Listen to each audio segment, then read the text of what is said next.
Welcome to the DIY Try or Buy podcast with Yiesha and Mee Hee. We've created a space where listeners and viewers can explore beyond their comfort zone. We'll be engaging in discussions and tackling DIY projects. We'll also try new things and buy new quality products that will enhance your way of life. So please subscribe, like, and share, and join us every Thursday for the podcast you didn't know you needed.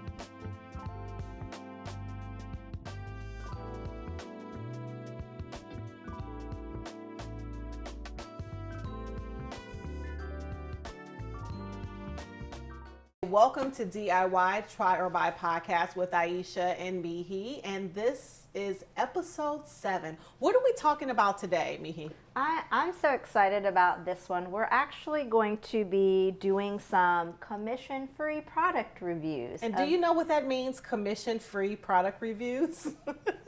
There is no sponsor to this. We ain't got no sponsors right now, but we want to share some things that we actually really love at this moment in time. We want to share that with you. This is some of our favorites. So yes, two each. Two each, yeah. Okay. We're going to start with books that are kind of our favorites, and we want to kind of share with you all, our audience. So mine is actually a cookbook.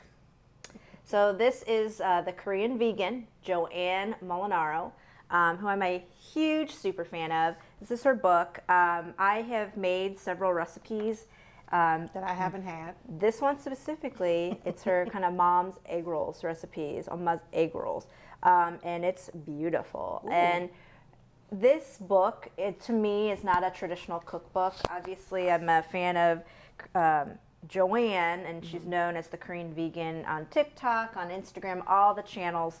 I was just really inspired by her stories first. She has a beautiful art of storytelling, and it's really based on her life. She's a former attorney. I love saying former because she has now fully launched her career, a content creator, and she now is living in California with her husband, but loved her journey when I followed her. Obviously, I think with COVID, a lot of things amplified and her viewership, increased. She's been on TV, cooking segments. I've watched her on the Today Show. So it's just been really great as just an observer, but also obviously identity. She's Korean. She has this great connection to her parents and their immigration stories about their lives. And she just has this art of telling those stories and personal things, right? She's very candid and open about her life, her divorce, and I think because people are so open to sharing those stories, we identify with something. Even if we haven't gone through similar experiences, we can relate in some way. So I was just fascinated. So when she finally came out, because she always did these shorts on TikToks and Instagram, and then when she came out and kind of told the world, hey, I'm coming out with this cook, waiting, right? We were waiting, and some of us in droves to get this. So this has been out for a little while. It is a New York Times best-selling book. She's a New York Times best-selling author because of this cookbook, which I'm grateful for, because it's also representation. This is a Korean vegan cookbook.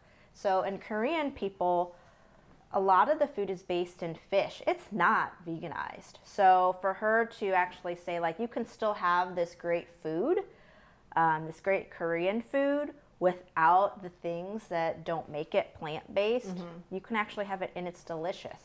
So just excited to share that, her journey throughout kind of her career, and I'm just excited. Really excited. I do have a question, and this may sound really ignorant, but I don't know, and if I don't know, I'm going to ask. Okay. So when we think, you just showed us a picture of the egg rolls that you made. What are egg rolls aligned with what culture? Is it China? We go to a Chinese food restaurant, we get egg rolls there. Is that Korean? Is it what family as far as food is? To me, I think a lot of the Asian flavors, complement one another. Obviously, there's certain staples like kimchi is Korean. Right. But with egg rolls, I think you can really create egg rolls with different things that are specific to whatever country. So yes, I think you know, broadly, we know egg rolls are served at every Chinese restaurant, right? So, but what Joanne has done is she also makes them with kimchi on the inside, right? So I think that's what's really great, is that you can make it your own, and she really encourages it. Look, like if you can't find some of the staples or ingredients in her recipes, you can substitute, right? Different vegetables. So that's what I like. So even though I've also used her recipe, I've tweaked it with some things that I didn't have in my pantry, and we're added something in. So are some of her recipes, I know you said before in previous episodes that a lot of things that we eat are considered real Chinese food or real Korean food. As you tested out some of her recipes, are they considered authentic? Would it be a different experience for us to try her cookbook versus what we eat out here at any like restaurant? Yeah, I think the beauty of a lot of her dishes is that they are authentically based, right? And the substitutions she makes, it's just to ensure that, you know, it stays plant-based. But, you know, coming from the palate, they taste really, really good. I don't feel like some of the things that I've tried, like it doesn't miss the flavor of what makes it truly Korean, or the flavors combining. So like kudos to her to like making it still like absolutely delicious and plant-based. Okay, last question, because I'm intrigued. You know, I like going to Chinese restaurants, Thai restaurants, things like that. But a lot of times when I talk to people in the Asian community, they're like, oh, that's not real. So what am I eating? It's not fake. But what is a real flavor? What is a real taste that we're not getting on our everyday orders when we order from like a Chinese restaurant? Yeah, you know, my husband has, you know, told me this too, that if he has friends like at work, they'll go to like a Chinese restaurant, but they'll actually order off of the menu. And that's what most people don't know, that sometimes they'll really make the authentic dishes for those that really want to try it, right? And so most people aren't going to know that. So sometimes you might have to ask for that. But so wait, are you saying there's a hidden menu? Like, yeah. So wait, we get the menu, like the regular menu, and if I said it's like a backdoor knock, like, can I have the authentic menu? They would actually give me one? Certain restaurants locally here, they do that. I did not know that. Yeah, it's like a secret code. Like you knock 3 times, can I get the real? Yeah, absolutely. Wow. Okay, so what am I? Now I'm excited. Like our next stop, we got to go to a Asian restaurant or something. Yes. So what is authentic? Like what is the difference between what we're eating and what's the authentic? Yeah. So I think, you know, a lot of like Chinese restaurants, they have modernized, I call it Americanized, some of the dishes to the palates that we're used to, right? Like, no offense, but like offense, but salt and sugar. Salt, right? Like sweetness, like sweet and sour chicken, all that sugar. like all that breaded stuff. So it's not authentic, right? But it's what's to the taste of the majority, I think, right? So if I were to go into a Chinese restaurant, because your family owned a Chinese restaurant, and I said, hey, I want the authentic menu, what would you tell me to get? Ooh, that's a good question. That is a good question.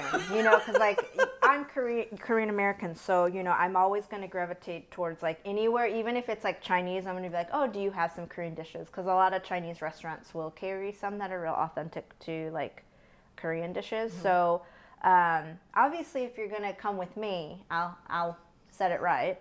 But I think most people, like, they will tell you, like, again, like, if you're like, well, what would you eat off of the menu, right? I think they would be honest to, like, what their palate would like. So that's what, you know, that's my suggestion. If you really want to try something that may not even be on the menu, just ask the owner, the people cooking. Well, you know I like spice. So what would you tell me? What would you suggest? I like broths, and I love spice. There's so many options. Okay. So there's a lot of, you know, Korean stews are based pretty spicy, and my condiment, and I'll show you, you could always add that to make it with more spice and heat. But I typically, depending on the types of meats that you like, there's like different bulgogi, hot spicy bulgogi you can get pretty regularly. So that's a dish that I love, or even chicken if you don't end with pork. Because I like bulgogi, but then I feel like maybe I really didn't have authentic bulgogi. I just feel like maybe we go together. I'll tell you, like, I had that's the like Americanized. too sweet. That's too sweet. So yeah, Korean barbecue is a big thing now. I mean, the restaurants are popping up everywhere. It's also the experience of Korean barbecue. You know, so me authentically, I'm like, like, yes, like you can eat that type of cuisine and all of that, and it's fun and it's engaging when you have a lot of people. But to me, like, that's not like every day. And sometimes, you know, I think there's an intimidation about Korean food. So what I like that, you know, Joanne makes it accessible. Like, yes, these are like staple ingredients, and she sets that in her book. Like, these are the common condiments that we use, and getting this will, you know, it carries through multiple dishes in the book. So that's what I like. It makes it less intimidating. Because like I shared in a previous episode, I didn't start cooking Korean food until I was, you know, an adult, like married. And then I was like, because my husband, like, he loves Korean food. So of course, like, I want to cook it because it is good, right? And so I just started picking up cookbooks, watching videos. And then when Joanne came out with this, it was like, how can I make Korean food still a little more health conscious, right? Like, I'm not vegan, but I absolutely support some of the reasons, like, why people truly are vegan, and I support her, right? So I'm excited to kind of share my, you know, book recommendation here. So cookbook, but I also want people to understand there's stories, and that's kind of what Joanne is always known for, and still is known for, is the beautiful way of storytelling. So you're not just getting a cookbook, you're really getting a life story of her family with these dishes and what they mean to her. And she intertwines family members for each like dish, or like she talks about her aunts, and like just the art of collaboration also in some of the dishes. So yeah. So we can get some of those ingredients at the international market or Yes. Kroger or any. We'll it won't pick be a hard to dish. find because we're in Indiana. So the ingredients won't be hard to find. Nope. Okay. All right. So do you want me to go to my book and then, or do you want to kind of lead into your condiment? Let's go to your book. Okay. So my book is called I'm Not Yelling, and this is by Elizabeth Leiba. I absolutely love this book, and it's hard for me to really talk about the book itself because I hate to give things away, because once I start talking about it, it's like, well, why should I buy the book? She done told us everything in the book. But I will say that this book was life-changing for me because it's also a subtitle is a perfect guide for working women, especially Black women. I think the stereotype is always, we're always yelling, we're always boisterous, we always have something to say. But this book actually, again, I believe in certain things happen for a reason, and this book dropped in my lap at the perfect time in my 40s, to where I was making some life-changing decisions. And she talks about all the different experiences that we go through as Black women or women of color in the workplace, and the things that we deal with, code switching, biases, microaggressions, all of those things. And the biggest takeaway, because I'm not going to give away everything that's in the book because I feel like you need to get it, the biggest takeaway for me was that it was my aha moment, as Oprah would say. She was like, you know what? We can create our own table. We don't have to pull up a chair, as the infamous quote always says. We can pull up a chair. If they don't give you room, you pull up or get a folding chair and create, and join the table. And her outlook was like, no, you don't even have to do that. You don't have to. You have options. You don't have to get a folding chair and join their table. Create your own. And so, women are the most fastest growing sector of people that are starting their own businesses. They're entrepreneurs. And when I read this book, it was like liberating for me. So I'm just gonna share a few chapters with you. Just the titles alone will pretty much give you some ideas of what to expect. She also shares stories about how growing up when she was in college, how a situation where they thought that she was stealing, it could have changed the trajectory of her life as far as having a record and being arrested. And it was all false accusations, but that could have changed her whole life off of a lie, right? So I won't go into that. But she talks about how things began for her, finding her voice imposter syndrome, code switching, how we wear our hair. I have locks, so that's a whole thing, you know, the whole act around that, the Natural Hair Act. I'm Not Yelling, the psychology of microaggressions, opening the door, mentorship, sponsorship, sisterhood. There are so many women, and I know you encounter this all the time, where they are young in their careers and they don't have any women to look to, right? So she kind of talks about that a little bit. And then she talks about in chapter 8 is a number of new beginnings. I love numbers. And she says, a seat at the table or building your own empire. So I have started that. You know, I've been an entrepreneur, you know, my entire life, fallen off the wagon and then went back to corporate America.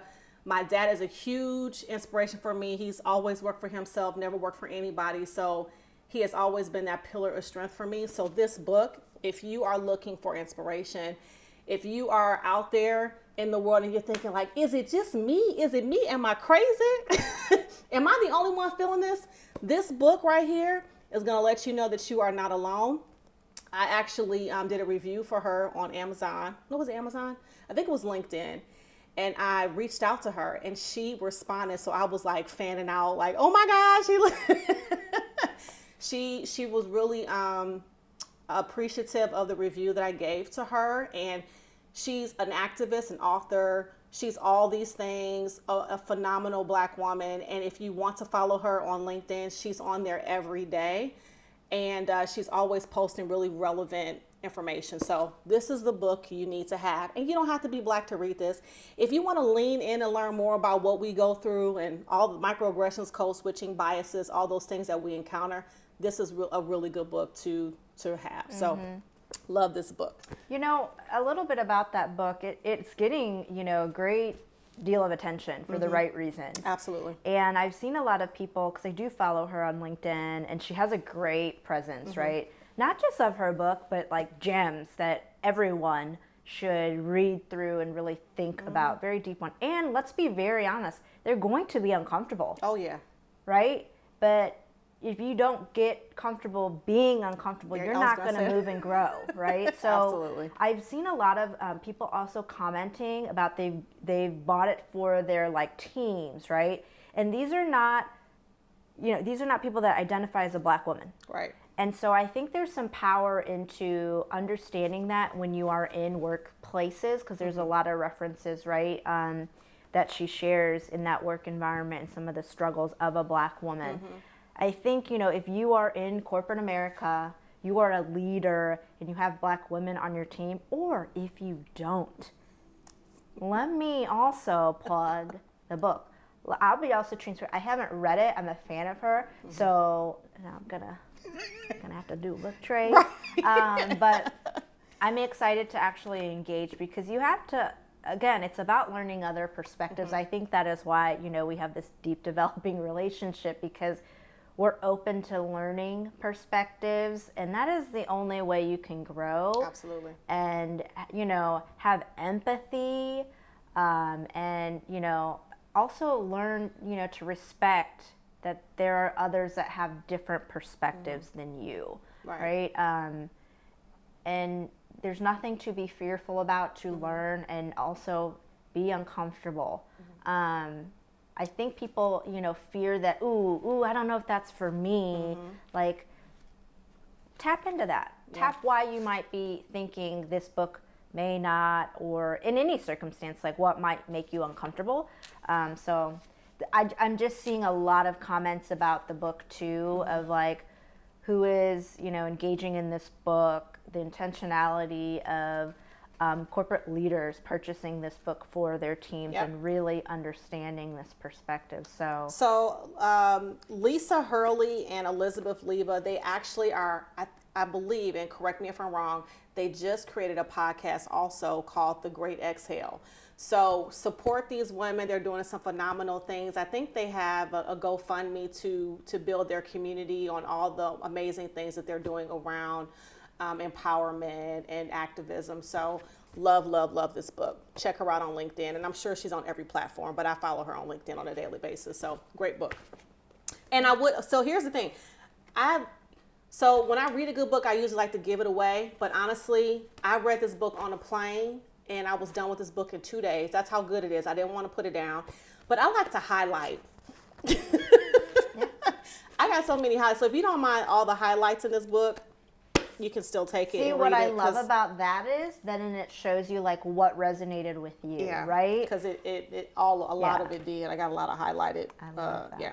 Okay. I love that. So that is my book. Let's talk about our condiments. So we wanted to do a commission free review about things that we love, and we broke it down to one book and a condiment or condiments, things that our go-to things. So Mee Hee, would you like to share? You kind of alluded to it earlier. I did. So in a lot of Korean dishes, this would be a staple. There's a lot of different brands. This, if you do not know what this might is, like all my Asian friends in the background are like, oh, I know what that is. It's gochujang. It's say that one more time. What you say? What? Gochujang. Gochujang. Yep. Mm-hmm. That's good. Gochujang. So this is basically a red pepper paste. It is spicy, but there's some sweetness to it. I was reading some ingredients. So there is like 4 grams of sugar per serving. It says this has 56 servings per container. I'm like, no, it's not, because I have a lot, But it's hot pepper paste. It's used in a lot of stews, but in a future episode, I will share with you how you can actually incorporate this into a delicious dessert. Delicious dessert that I found, and I'm so excited to share that with you. But this, like, I don't, the viewers are gonna be like, I mean, when I open this, the smell of it. Can I smell it? Yes, you can.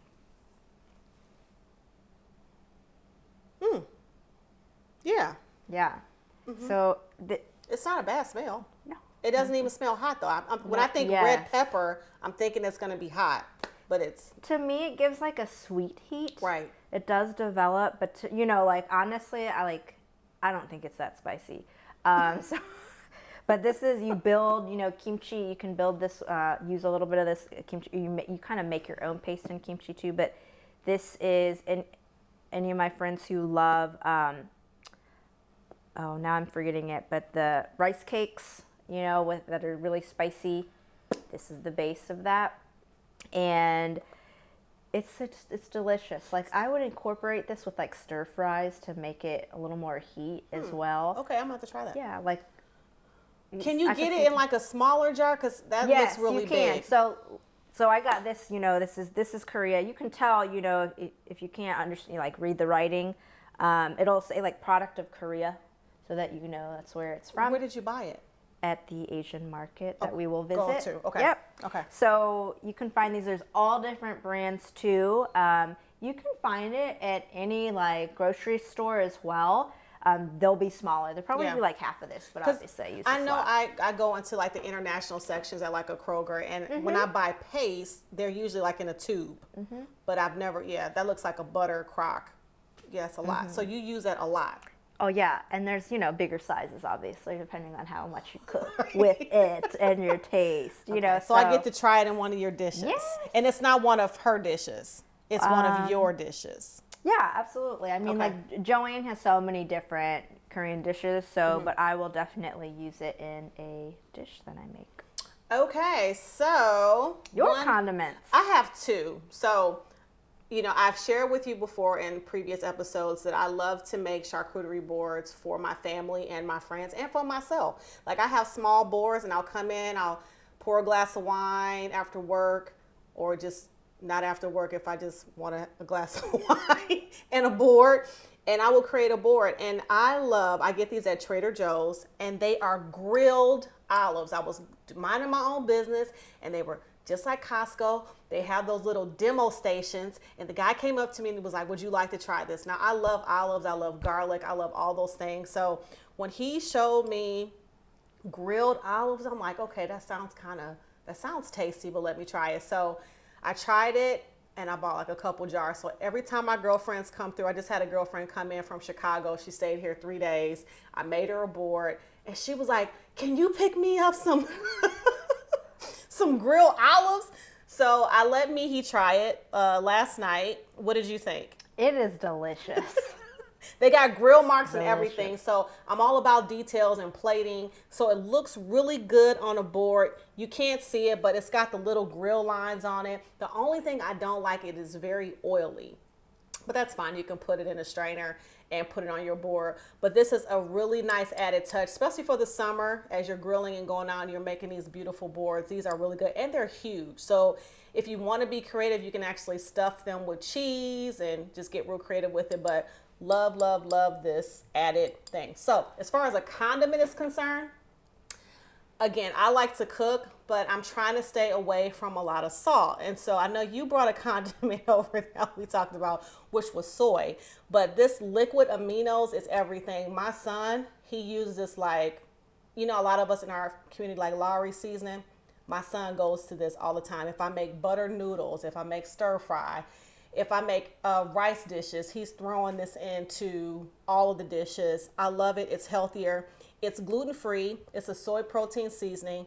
It cuts down all the sodium. If you use soy sauce, it's really, really high in sodium, right? But this cuts it. Bragg's is a healthy line. You can find it at Whole Foods and you can find it at Walmart. But I love this brand and it's only 5 calories. So I love it. I use quite a few different things from the Bragg's line, but this is my favorite. Like I buy this like 3-4 bottles at a time because my son, we all love it. So. Yeah, so I'm familiar with the brand because they definitely do the apple cider vinegar. That's what I know that brand for.